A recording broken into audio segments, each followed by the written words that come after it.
स्वागत है आप सभी का हम सबके YouTube channel learning with Sumit में। इस चैनल पे हम लोग इंजीनियरिंग मैकेनिक्स पढ़ रहे हैं और टॉपिक चल रहा है सिंपल स्ट्रेस एंड स्ट्रेन। तो प्रीवियस वीडियो लेक्चर में मैंने आपको एक प्रॉब्लम सॉल्व कराया था इलॉन्गेशन ऑफ बार का। आज फिर से एक दूसरा क्वेश्चन लेके आए हैं। यहाँ पे आपको इलॉन्गेशन ऑफ बार भी फाइंड करना है, उसके साथ साथ आपको एक अननोन फोर्स फाइंड करना है फॉर इक्विलिब्रियम कंडीशन। तो आइए इस क्वेश्चन को सॉल्व करते हैं। एक बार क्वेश्चन को देख लेते हैं कि क्वेश्चन में हमसे क्या पूछा है। तो क्वेश्चन में कह रहा है a bar is subjected to loads as shown in figure. Calculate, आपको क्या क्या कैलकुलेट करना है? दो चीजें। नंबर वन कह रहा है फोर्स पी फॉर इक्विलिब्रियम। तो फोर्स पी, अगर आप बार को ध्यान से देखोगे तो यहाँ पे ये जो आपका पार्ट एम है, यहाँ पे एम लिखा हुआ है। इस पार्ट एम पे यहाँ आप देखिए एक अननोन फोर्स पी है, इसे हमें फाइंड करना है। Find force P for equilibrium. And second हमें फाइंड करना है टोटल इलॉन्गेशन ऑफ बार। और यहाँ पे जो हमें गिवन है ये मॉडुलस ऑफ इलास्टिसिटी दिया है 210 गीगा न्यूटन पर मीटर स्क्वायर। मैं इसको लिख लेता हूँ। और अच्छा एक चीज़ और देख लीजिए, हमें एरिया भी दिया है क्रॉस सेक्शन का।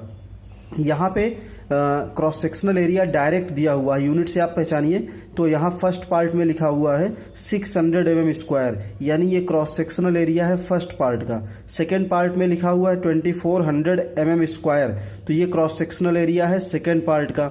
और थर्ड में लिखा हुआ है 1200 mm स्क्वायर, इसका मतलब ये क्रॉस सेक्शनल एरिया है थर्ड पार्ट का।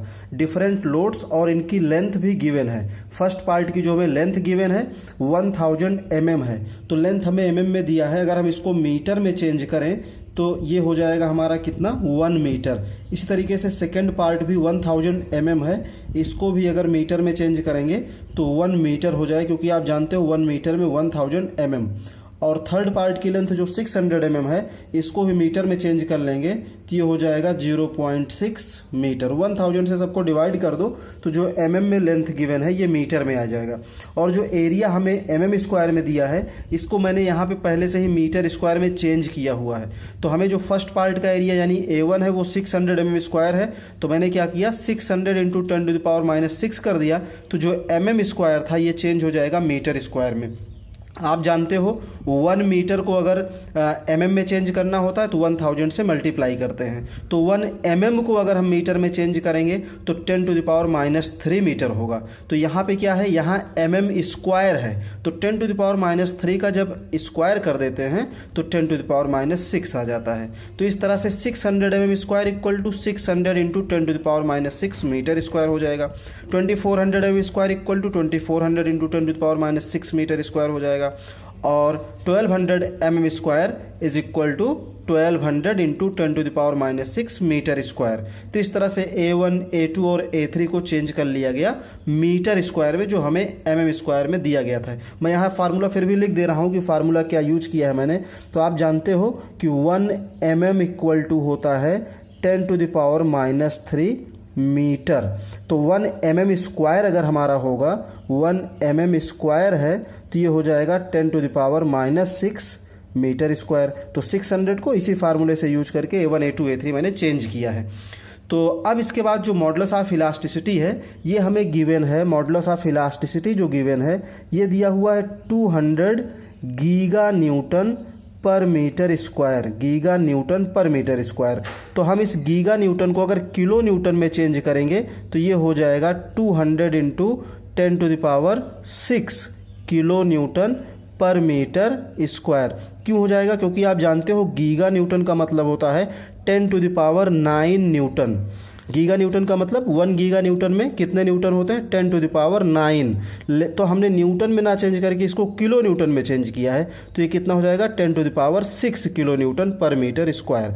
तो इस तरह से अब हमारे फोर्स देखिए जो यहाँ पे लग रहा है किलो न्यूटन में है। यहाँ हमारा मॉडुलस ऑफ इलास्टिसिटी भी किस में आ गया? किलो न्यूटन में। लेंथ मीटर में आ गया, एरिया मीटर में आ गया, और ये पहले से मीटर स्क्वायर में है। अब सभी यूनिट्स यूनिफॉर्म हो गई। इस तरह के क्वेश्चन को आप जब भी सॉल्व करोगे तो आप ये मान के चलिए कि आपको क्वेश्चन में 100% यूनिट कन्वर्ट जरूर करना पड़ेगा कहीं ना कहीं। आप अगर ये यूनिट ध्यान नहीं दोगे तो प्रॉब्लम आपकी गलत हो जाएगी। तो जब भी आपको सिंपल स्ट्रेस स्ट्रेन की प्रॉब्लम आती है तो उसमें आपका फर्स्ट फोकस ये होना चाहिए कि यूनिट थ्रू आउट सेम होनी चाहिए। जैसे यहाँ mm में था, यहाँ mm था, तो लेकिन यहाँ किस में था, मीटर में था, तो या तो ये भी एमएम में हो जाता तो कोई दिक्कत नहीं थी, सब तब जितने भी यूनिट थी लेंथ की सब एमएम में आ जाती, लेकिन एक मीटर में है, यहाँ एमएम में है, तो सबको या तो एमएम में चेंज करो या मीटर में, तो क्या किया गया, सबको मीटर में चेंज कर लिया गया। इसी तरीके से फोर्स की यूनिट यहाँ किलो न्यूटन में है और यहाँ पे ये गीगा न्यूटन लिखा था, तो गीगा न्यूटन को चेंज किया किसमें, किलो न्यूटन में। ये काम आपको जब भी आप सिंपल स्ट्रेस स्ट्रेन की प्रॉब्लम सॉल्व करोगे आपको विशेष रूप से ध्यान देना पड़ेगा यूनिट कन्वर्जन का, क्योंकि यूनिट कन्वर्जन इसमें बहुत इंपॉर्टेंट है। अगर यहाँ आप गलती करोगे दिक्कत हो जाएगी। अब आइए कैलकुलेशन करते हैं इस फोर्स पी के लिए। तो फोर्स पी अगर ये बार इक्विलिब्रियम में हो, कह रहा है calculate force P for equilibrium. आप जानते हो सभी फोर्सेस हॉरिजॉन्टल एक्सिस पे लग रहे हैं, तो अगर बार इक्विलिब्रियम में होगा तो फॉर मैं यहाँ पे फर्स्ट पार्ट का आंसर कर रहा हूँ, for equilibrium of bar net force along x axis, क्योंकि सभी फोर्सेस एक्स के अलोंग लग रहे हैं, तो net force along x axis क्या होना चाहिए, 0 होना चाहिए। तो अब यहाँ से देखिए सबसे पहले ये 200 किलो न्यूटन राइट वर्ड है, तो इसको ले लीजिए आप पॉजिटिव 200। इसके बाद सेकेंड फोर्स लेफ्ट वर्ड है, तो जो फोर्स लेफ्ट वर्ड लग रहा है इसको माइनस लिखिए। देन पी आपका लग रहा है rightward plus P, then -50 kilo newton this force -50, ये इक्वल टू कितना होना चाहिए, 0 होना चाहिए। तो यहाँ से हम क्या करेंगे, इस अननोन फोर्स P को कैलकुलेट कर लेते हैं। तो यहाँ से P कितना आ जाएगा, P इक्वल टू आ जाएगा, ये 550 राइट साइड जाएंगे प्लस हो जाएंगे -200, तो 550 -200 ये इक्वल टू आ गया 350 किलो न्यूटन। ये 3 है, 350 किलो न्यूटन हमारा फोर्स P आ जाएगा। तो मैं यहाँ नीचे लिख देता हूँ P इक्वल टू आ गया 350 किलो न्यूटन। तो ये आंसर आ गया आपका फर्स्ट क्वेश्चन का। तो फर्स्ट क्वेश्चन इसमें यही था कि find force P for equilibrium, तो फोर्स P इक्विलिब्रियम के लिए कितना आ गया, 350 किलो न्यूटन। अब सेकेंड पार्ट में कह रहा है फाइंड टोटल इलोंगेशन ऑफ बार। तो जैसा प्रीवियस क्वेश्चन में आपको कराया था, अगर आपने वीडियो नहीं देखा है तो मैं इसमें लिंक शेयर कर दूंगा डिस्क्रिप्शन में, उसे आप देख लीजिएगा फर्स्ट क्वेश्चन को, उसके बाद आप इस क्वेश्चन को आगे देखिएगा। फिर भी मैं यहाँ पे समझाता हूँ ये क्वेश्चन कैसे सॉल्व होगा। इसके बाद हम लोग क्या करेंगे, एक एक पार्ट की एनालिसिस करते हैं। मैं इसको मान लेता हूँ कि हमारा फर्स्ट पार्ट है, इसको मान लेता हूँ कि ये सेकेंड पार्ट है, और इसको मान लिया थर्ड पार्ट। अब तीनों पार्ट का इलोंगेशन फाइंड करते हैं, then principle of superposition use करेंगे। तो फर्स्ट पार्ट की अगर हम बात करें यहाँ पे, तो जो फर्स्ट पार्ट है मैं अलग से BD बनाता हूँ फर्स्ट पार्ट का, और देखते हैं इस पे कौन कौन से फोर्सेज ऐड कर रहे हैं। तो इस पे देखिए सबसे लेफ्ट में देखते हैं कितना फोर्स है, 50 किलो न्यूटन। जब सबसे लेफ्ट में हमें पता चल गया कि फोर्स 50 किलो न्यूटन है, तो अब इस तरफ हमें नहीं सोचना है कितना फोर्स लगेगा, उतना ही फोर्स अपोजिट डायरेक्शन में यहाँ लगा दीजिए, क्योंकि बार आपका इक्विलिब्रियम में होगा। तो अगर ये 50 किलो न्यूटन है तो ये भी 50 किलो न्यूटन ही आता है। तो ये फर्स्ट पार्ट हो गया। अब इसका इलोंगेशन फाइंड करना है, लेंथ मीटर में चेंज किया तो 1 मीटर आया है। तो हम लोग क्या करेंगे, डेल L1 फाइंड करेंगे। तो डेल L1 जब हम लोग फाइंड करेंगे, इसका फार्मूला होता है P1 L1 upon A1 E। तो यहाँ से देखिए आपका जो P1 है कितना आ गया, ये आ गया 50 इंटू L1, तो लेंथ है 1 मीटर अपॉन A1। तो एरिया हमें दिया था 600 mm², जिसको चेंज करके मीटर स्क्वायर में लिखा है 600 इंटू 10⁻⁻6 इंटू E। तो मॉडुलस ऑफ इलास्टिसिटी 210, सॉरी यहाँ पे एक मिस्टेक है, बहुत ध्यान दीजिए। मॉडुलस ऑफ इलास्टिसिटी हमें दिया है 210, हमारी बात को सभी लोग ध्यान से सुनो, एक मिस्टेक यहाँ है। मॉडुलस ऑफ इलास्टिसिटी हम लोगों ने 200 लिखा हुआ है, जबकि ये कितना है, 210 है, 210 है। तो इसको यहाँ भी 210 लीजिए, 210 इंटू 10⁻6 ये होगा।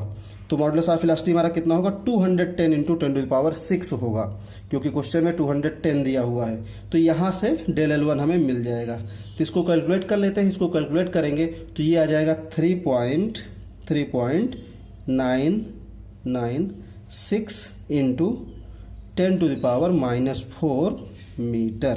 तो ये आ गया elongation of first part, elongation of first part. अब सेकेंड पार्ट देखते हैं। तो सेकेंड पार्ट मैं यहाँ पे BD बनाता हूँ, BD ऑफ सेकेंड पार्ट। अब इस पे फोर्स देखेंगे तो ध्यान दीजिए, मैंने कल आपको एक फार्मूला बताया था कि जब आप सेकेंड पार्ट पे आओ तो देखो ये पार्ट कहाँ से स्टार्ट हो रहा है, यहाँ से स्टार्ट हो रहा है। तो ऑन द लाइन कितना है P, तो P हमारा कितना है, P है 350 किलो न्यूटन। अभी अभी हम लोगों ने फाइंड किया है P कितना है, 350 किलो न्यूटन। तो अगर ध्यान से देखोगे, मैं यहाँ पे एक लाइन खींच के ऐसे आपको समझाने की कोशिश करता हूँ। ये वाली लाइन है, ये लाइन यहाँ पे मैंने ड्रॉ किया। इस पे फोर्स P लग रहा है ऐसे अंदर की तरफ फोर्स P है। ये कितना है 350। ऑन द लाइन P लग रहा है 350 प्लस लेफ्ट साइड कितना लग रहा है 50। लेफ्ट साइड कितना लग रहा है 50। तो नेट फोर्स जो इस वॉल पे आएगा ये कितना आएगा, P माइनस 50। तो ये आपका 350 minus 50 equal to net force कितना हो जाएगा, 300 हो जाएगा।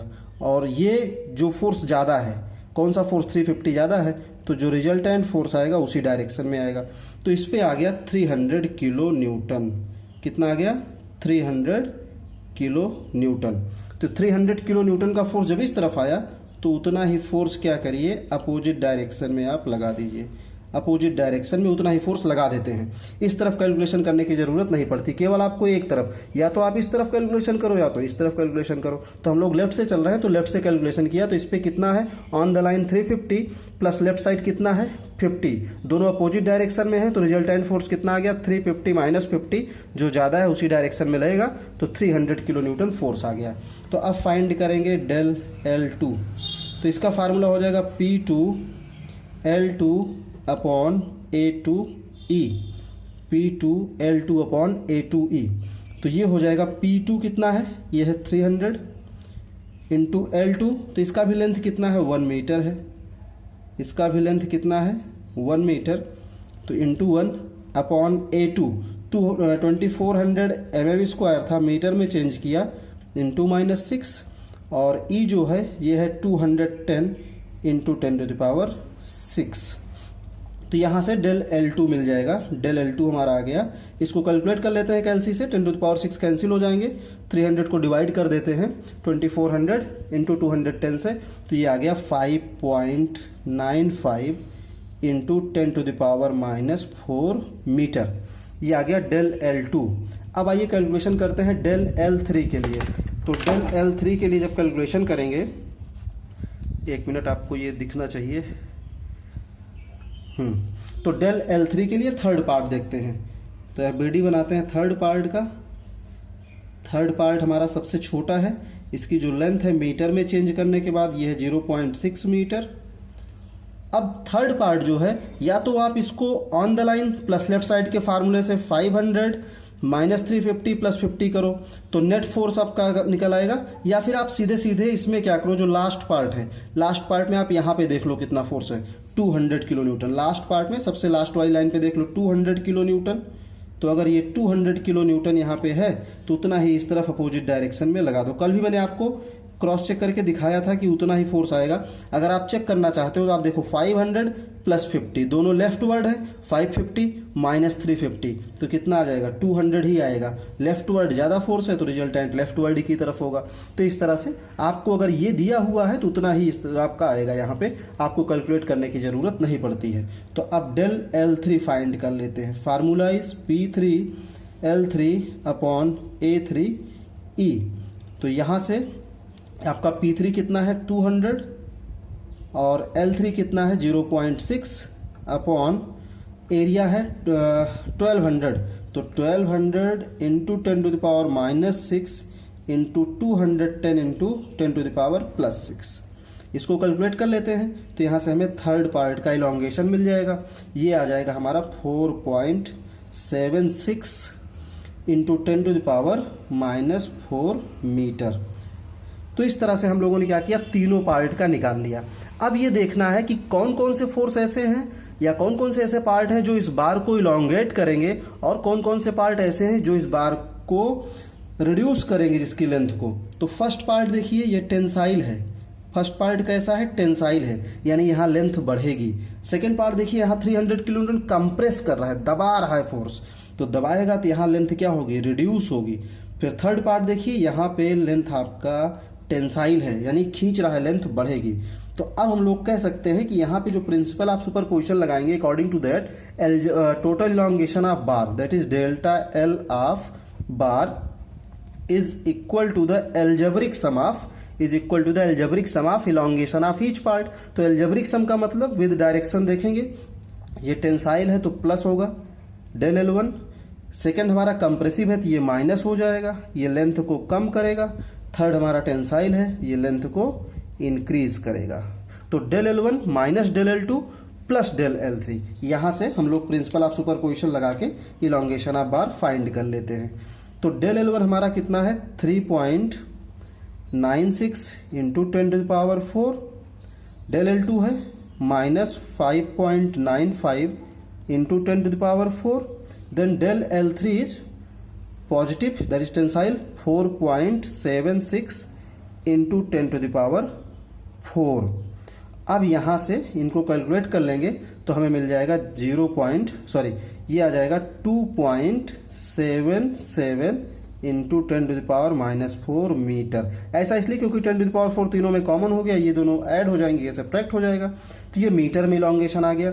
अगर इसको mm में निकालना चाहो, या ये तो आपका आंसर आ गया, डेल्टा L ऑफ बार आ गया, ये किस में आया मीटर में। अगर mm में निकालना चाहो तो कितना हो जाएगा 10⁻³ इंटू 10⁻+3 कर देंगे तो मीटर में चेंज हो जाएगा, तब भी -1 बचेगा, यानी 0.277 mm इसको लिख सकते हैं डेल्टा L ऑफ बार को। तो ये आ गया टोटल इलोंगेशन ऑफ बार। दोनों आंसर सही, आप यहाँ पे भी छोड़ सकते हो, ये भी आपका आंसर है, ये मीटर में है और ये भी आपका आंसर है, ये mm में है। क्वेश्चन में ऐसा कुछ नहीं कहा था कि इलोंगेशन या कंप्रेशन आप mm में बताइए या मीटर में बताइए, तो आप यहाँ भी छोड़ सकते हो, आंसर ये भी आपका करेक्ट हो जाएगा। mm में बताना चाहते हो, पावर में नहीं बताना चाहते हो, तो ये आपका 0.277 mm आ गया। तो उम्मीद करता हूँ आपके समझ में ये क्वेश्चन आया होगा। एक स्टार्टिंग में जो मिस्टेक थी, in place of 210 we putted here 200 giganewton per metre square, तो इस करेक्शन को आप ध्यान रखिएगा। बाकी आप कमेंट किया करिए अगर आपके समझ में आ जाता है, और कमेंट सेक्शन चेक करिए अगर कहीं कोई कैलकुलेशन मिस्टेक होती है। आप जानते हो ये वीडियो है तो करेक्शन पॉसिबल नहीं होता है, तो बाद में अगर कहीं कोई कैलकुलेशन मिस्टेक होती है तो उसको मैं कमेंट सेक्शन में मेंशन कर देता हूं, तो आप एक बार कमेंट सेक्शन को भी विजिट किया करिए। Thank you.